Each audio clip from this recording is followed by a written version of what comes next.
Luka Doncic. He spoke to reporters for the first time as a member of the Lakers this morning. Take a listen to what he had to say.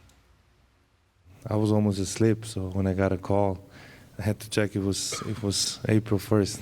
I didn't really believe it at first, and it was a bit shock. It was hard moments for me. It was home, so it was really hard moments for me, especially the first day. But as I said, I get to play in the greatest club in the world, and I'm excited for this new journey. This for me is a fresh start. I get to play in LA. The fans are amazing, and I got the ocean here, so it's a really big thing for me. But really, I'm really excited to be here.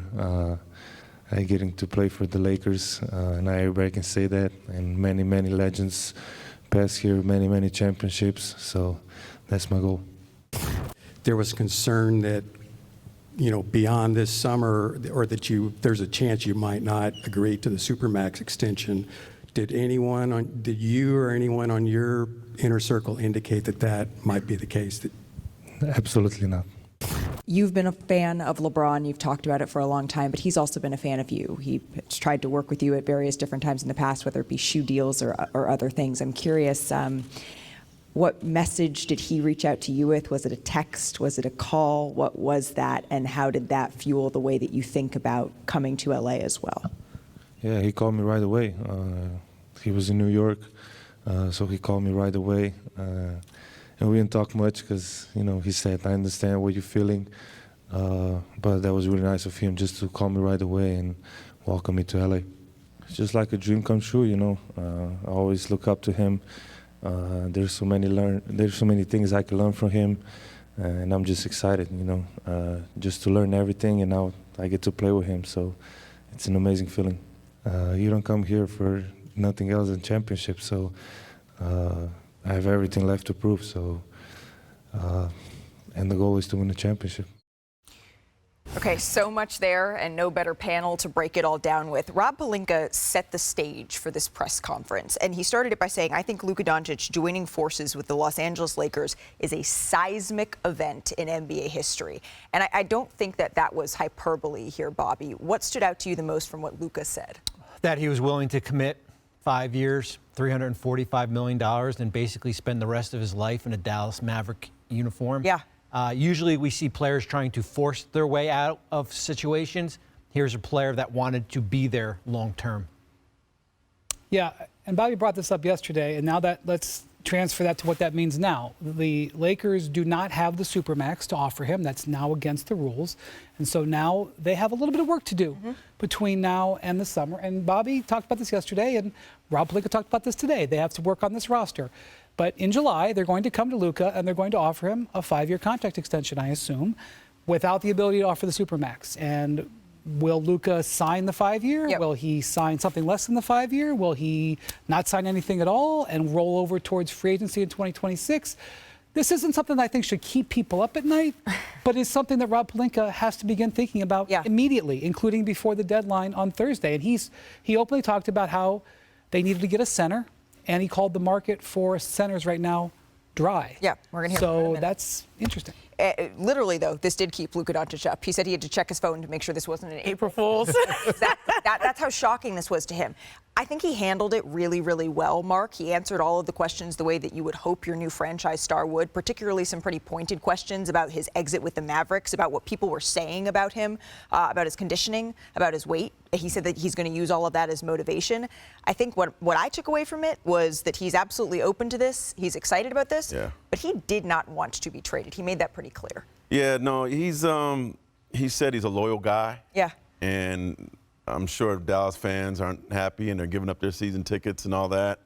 But I am curious about how he fits into the LA landscape. And what I mean by that is you got Kareem and Magic. He's more Kareem than Magic. He's more Mike Trout than Shohei Ohtani. And I just wonder if he's a guy that he loves the showtime of the game, but once the game is over, he doesn't want to do the celebrity thing. So I wonder how he adapts to LA. Is the constant of everybody expecting to meet you, expecting to have a meeting, expecting you to be in this commercial, expecting to have time with you. Because I got money and I got privilege. I think he's going to shoot that down, and I wonder how he adapts to that, to the media, which is going to be much grander, the spotlight. he was big in Dallas, but this ain't the Cowboys. This is the biggest thing here. He says it's the greatest club in the world. So I'm really curious to how he adapts to the brand that is the Lakers and the attention that comes with it. Yeah. With the LeBron shield now that will eventually go away. Yeah, there's no better mentor to that spotlight than LeBron James. But I'm also curious, Luka said that maybe in the next couple of days even we could see him on the floor. Remember, we haven't seen him since Christmas Day. Chiney, what's that going to look like next to LeBron? Look, it's going to be doable. Yep. LeBron is one of the greatest basketball hybrid vehicles that we have ever seen. I mean, we talk about him combining positions as a point forward, but I think there's going to be a heavy emphasis on screeners, on someone who can go in there and set screens and create offense for LeBron James, something that's different because he's been the primary playmaker. So check out these plays with Reeves initiating the offense. LeBron screens and slips this one time and is able to hit a tough mid-range to score. Now you can set a screen again, LeBron, but instead you short roll. Short roll is probably the best thing, one of the most high IQ basketball plays you can make because you can make reads off of short rolls. Here you get a pass. And last but not least, when he screens, he's also able to survey the entire floor better than anybody else in the NBA. So here's a nice set screen, and instead you see a swing pass all the way across court, a skip pass to a shooter with a nice in screen on the backside. So LeBron James, it's not just thinking when he brings the ball up. He can now be utilized as a 4 or even potentially as a 5 because they're going to need probably some minutes at the 5 as well to really initiate offense as a screener. And I look forward to see what JJ does, more creatively, especially with LeBron and Luka on the floor. To your point, they may be playing a little bit of small ball here, particularly after Micro what we ball. heard micro ball from after what we heard Remember that, y'all? from Rob Pelinka here, because that was the other takeaway from this presser, right? Rob Pelinka talking about why this trade was made and what they think they still have to do here. The Lakers have some pretty big holes to fill on this roster. Here's Pelinka on exactly what Brian was talking about, how they replace a player like Anthony Davis. There's always an urgency to win championships. That's what the Lakers set out to do. That's the expectations of our fans, and we're going to put in the work to constantly try to do it. At the same time, you have to be realistic. And if there's not a championship big on the market right now, I can't wave a wand and create that opportunity. We'll continue to work and look for areas that we can complete and fill out the roster. It's a gift. We're talking about a 25-year-old that is top 3 player in the universe. I can't think of a more amazing starting point to build a roster for the next decade. Some people in the NBA would submit that he does have a magic wand. Yes. So I'm not sure I can take that at face value. Yeah. The Lakers have to get a center. LeBron is not going to play center, like, ever. He doesn't want to do it, especially at age 40, even if it's just a stopgap between now and Thursday. You know, one of the big important things that happened for Luka that unlocked him really in Dallas was when they got those athletic bigs, Derek Lively and Gafford, that they could be roll men for him, basket defenders. So just like for years teams had to get shooters to spread the floor for LeBron, the Lakers are incumbent on getting an athletic center. But somebody's got to eat the minutes up. And they have assets. They still have assets. I mean, Maxi Kleber is an asset. I mean, he may never see the floor for the Lakers. They may try to trade him by Thursday. They have some other things. But they are tied with Denver right now in the loss column for 4th place. I'm not looking at this team as a championship contender at the second because of what they're missing, but this is a team that has aspirations immediately, and they need a center, and Pelinka's got to keep working on it. Well, I think there's a level of self-awareness, and he realized that. But I'll say this: I think the next 6 months from now until August 2nd. Is the most important 6 months in Lakers franchise history. Just because there's a lot of different layers here, certainly with the trade deadline here, and as you said, you can't wave a magic wand and go get Wilt Chamberlain to come play for you here. But I do think there's a little bit of a sense of urgency to fix that problem leading up until Thursday. Then we look at LeBron in the offseason as far as with that player option, and then we can circle August 2nd. And I know it's a long way away with Luka extension eligible here, but there's a lot of different moves and how that roster improves leading up to all this here. And if you're Luka, you're looking, okay, I've got LeBron. What else do I have? And it doesn't have to be right now. It's certainly going to have to be in the summer. That's what I was wondering, is whether or not this was Rob Pelinka maybe laying down some of the groundwork here to say maybe that pick is not going to be gone by Thursday. It could be gone at some point this summer. It may be just a stopgap move that we make. Trade talks, they're dominating the NBA landscape, but in between negotiations, we had some great basketball last night. So let's go coast to coast on the action. We're going to start in New York. That's where the Knicks completed a 12-point comeback against the Rockets, led by 40-10 from Jalen Brunson. Sorry, Chiney. I know. Rockets, they lost 3 straight. What's going on with your squad? I'm going to count this a moral victory for my squad. No Şengün, but still, give respect to that man. Jalen Brunson, 17 fourth-quarter points. Look at him, he's playing around. But the fact that we were competitive in this game was a win for me. But still, it seems like there's winning time. You guys blew a huge lead. Look, There's no Şengün. I'm Mrs. Brightside. Rocket.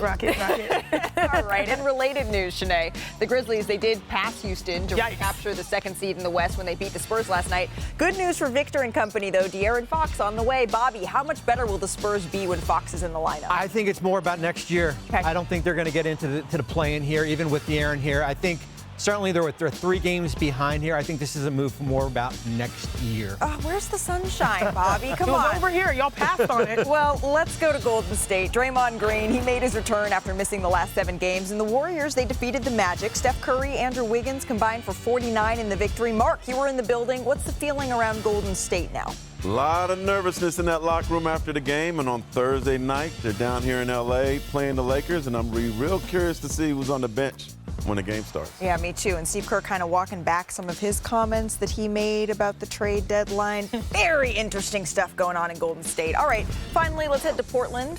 Devin Booker, he dropped 34 points against the Trailblazers. He became the Suns' all-time leading scorer. He passed Hall of Famer Walter Davis. Now, Booker, he has become only the 3rd active player to lead their team in franchise in scoring, joining Steph Curry and Giannis Antetokounmpo. Actually, I got one more for you. Speaking of Giannis and the Milwaukee Bucks, last night, the Thunder absolutely demolished them. Led by Shai Gilgeous-Alexander's 34 points, Milwaukee rested their stars in the game. They trailed by as many as 44 in this one.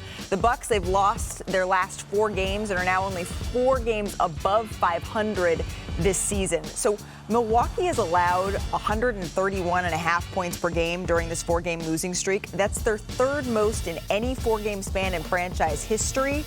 I think the Luka AD trade, though, made a lot of people rethink what is actually possible to reshape this landscape a little bit. Bobby Marks, what is possible for the Milwaukee Bucks who are struggling a little bit here? Yeah, I mean, how do you get under the second apron in Milwaukee? You're $6.5 million above the second apron. And how do you stay in the top 5 in the Eastern Conference? I think, Malika, you're looking at it here, a player like Chris Middleton. Right? That's the guy that I think I would certainly circle leading up to February 6th. And when we're looking at Washington, keep an eye on Kyle Kuzma. As you can see, 31.7, 23.5, that would get you under the second apron. Why that's important, their 2032nd pick in the offseason would now become unfrozen. You can now use that in a trade there. But that would be something certainly to keep an eye on here as a Middleton for Kuzma potential trade. Okay, very interesting. So the Milwaukee Bucks active here, certainly not satisfied with the roster that they have now. But I think, as I just mentioned, that AD Luka trade, it made a lot of players say, wait, there's more trades out there that we even knew was possible. Here's Giannis Antetokounmpo. It goes both ways. We cannot have a double standard here. You know, when the teams make the best moves for them and they believe that they can get another player to win now, when a player believes that he can go to a different team and he believes that he can have a chance to win a championship, we cannot crucify the person and say that he's not loyal and he didn't do the right thing and he let everybody down. Does it inform like you at 23? Everybody get informed. I was gonna say like. I'm scared. How you see the league? I'm scared. Tim, hey, if you're going to trade me, let me know, dog. When Luka got traded, anybody is able to get traded at that point. Players are held to a different standard of loyalty and commitment to a program. But the organizations don't get held to that same standard from the outside world, either whether from media members or fans. Yeah, the rhetoric around the league a lot of the time is that this is a players' league. But I think this week was a reminder that that's not always the case, Brian. There was laughter there, and we enjoyed all that, but there's real talk there. I think this shook up a lot of people. Yeah. Steph said last night there's only a couple people in this league who can go to sleep every night knowing for sure they're going to wake up on the same team. And I agree with him, but I thought Luka was on that list. So there is a little bit of shaking under the feet in the league right now. That trade created action elsewhere. I compared it to like when we saw in college football when a team switched to conference, one team would switch and then all of a sudden Boise State's in the ACC. Like that's possible here. We could see a cascading series of big moves that are happening because it just something psychologically happens. And I'm telling you, they feel it in the league. What Marc was talking about last night with the Warriors, listen to what Draymond was saying last night, listen to what Steph was saying last night, the Warriors feel it too. And that's why we come back to Rob Pelinka's words that this was a seismic event. And I said this earlier when the trade happened. When there are seismic events, there are quakes that happen afterward. And part of it is the players. I mean, we all saw the video of Kevin Durant finding out, like being shocked. Yeah, on the bench. You know, it's very, very rare that you see players. And I thought the point he brought up was really interesting about loyalty. A lot of times players are criticized for their lack of loyalty when they pursue championships. But now we're seeing a reconfiguration when it comes to front office members making moves that might seem disloyal to even fan bases. But still, I do think all stars around are looking and saying, like, the landscape of the NBA can change just like that. Right, and it did over the weekend. It changed just like that. I'm with you, though, Marc. I'm very curious to see who is going to be sitting on what benches after Thursday's deadline.